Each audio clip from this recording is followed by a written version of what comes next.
একদিন বিশ্বনবী বললেন, যদিও আমি নবী, আমার উপর যদি কোনো হক থাকে বলো, আমি দিয়ে দেব।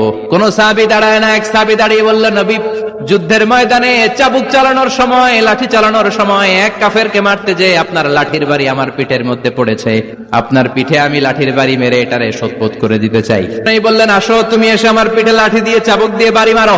সাহাবী বলে, ও নবী, তখন দুর্ভিক্ষের সময়ের যুদ্ধ ছিল, আমাদের গায়ে জামা ছিল না।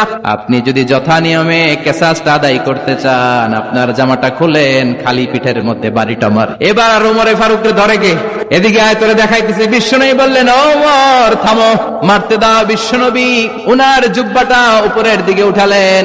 ওই সাহাবী বিশ্বনবীকে পিছন দিক থেকে জড়িয়ে ধরে ওই মোহরে নবুয়তের মধ্যে চুমু দিয়ে ফেলেছে। সাহাবী বললেন, নবী গো, এই নাটক করার জন্য আপনি আমারে মাফ করে দিয়েন।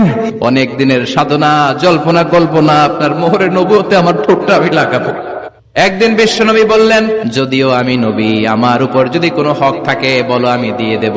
কোন সাহাবী দাঁড়ায় না। এক সাহাবী দাঁড়িয়ে বলল, নবী, যুদ্ধের ময়দানে চাবুক চালানোর সময়, লাঠি চালানোর সময় এক কাফেরকে মারতে যে আপনার লাঠির বাড়ি আমার পিঠের মধ্যে পড়েছে, আপনার পিঠে আমি লাঠির বাড়ি মেরে এটারে শোধবোধ করে দিতে চাই। তিনি বললেন, আসো, তুমি এসে আমার পিঠে লাঠি দিয়ে চাবুক দিয়ে বাড়ি মারো। সাহাবী বলে, ও নবী, তখন দুর্ভিক্ষের সময়ের যুদ্ধ ছিল, আমাদের গায়ে জামা ছিল না। আপনি যদি যথা নিয়মে কেসাসটা আদায় করতে চান, আপনার জামাটা খুলেন, খালি পিঠের মধ্যে বাড়িটা মার। এবার আর ওমরে ফারুককে ধরে গে, এদিকে আয় তোরে দেখাইতেছি। বিশ্বনবী বললেন, ওমর থামো, মারতে দাও। বিশ্বনবী উনার জুব্বাটা উপরের দিকে উঠালেন। ওই সাহাবী বিশ্বনবীকে পিছন দিক থেকে জড়িয়ে ধরে ওই মোহরে নবুয়তের মধ্যে চুমু দিয়ে ফেলেছে। সাহাবী বললেন, নবী গো, এই নাটক করার জন্য আপনি আমারে মাফ করে দিয়েন। অনেক দিনের সাধনা, জল্পনা কল্পনা, আপনার মোহরে নবুয়তে আমার ঠোঁটটা আমি লাগাবো।